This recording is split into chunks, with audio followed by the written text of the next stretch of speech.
Indiana's air and water quality is generally improved over time, but we can't get complacent.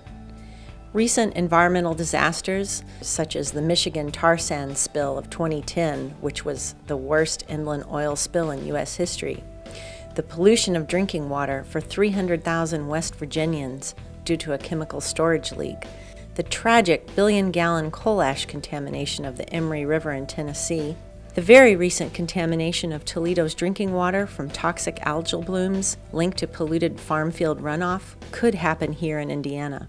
This is a time when Indiana needs progressive safeguards in place to protect us from major environmental threats like these. Unfortunately, Governor Pence, on his first day in office, issued an executive order placing a moratorium on the enactment of any new rules.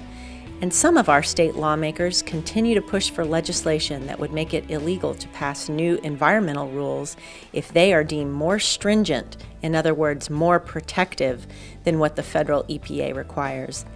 This measure, known as the No More Stringent Than bill, and the governor's moratorium, are unnecessary and dangerous policies for many reasons.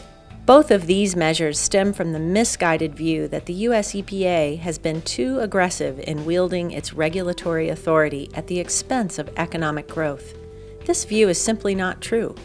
While the EPA has acted decisively in recent years to protect our air quality, there are many areas where the EPA has been candidly weak, if not absent. For example, the EPA has not adequately protected the public from the serious pollution threats of fracking, coal ash sludge lagoons, factory farm waste, outdoor wood boilers, and above-ground chemical storage tanks, just to name a few. Stripping away the ability of Indiana's environmental agency, IDEM, to deal with these serious issues where EPA action is lacking is irresponsible and leaves Indiana vulnerable to not being able to timely act to protect its citizens when the legislature is not in session. Also, the No More Stringent Than bill could have the added effect of paralyzing IDEM and carrying out its existing responsibilities under certain EPA plans and programs for protection of our air and water quality, waste management and cleanup, out of fear that the agency might be sued for going beyond what those federal plans and programs require. The idea that passing new environmental safeguards could hurt Indiana's economy is also misplaced because there are existing laws that already prevent state agencies, including IDEM, from acting irresponsibly in crafting new regulations. And the Indiana legislature can always repeal or modify regulations that the legislature thinks pose a threat to Indiana's economy. Finally, these dangerous and misguided policies fly in the face of Hoosiers' long tradition of protecting state sovereignty and upholding states' rights.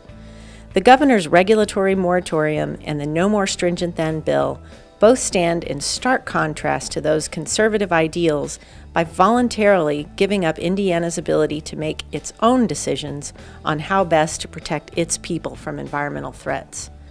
Doing so puts more, not less, power in the hands of the federal government to make those decisions for Indiana.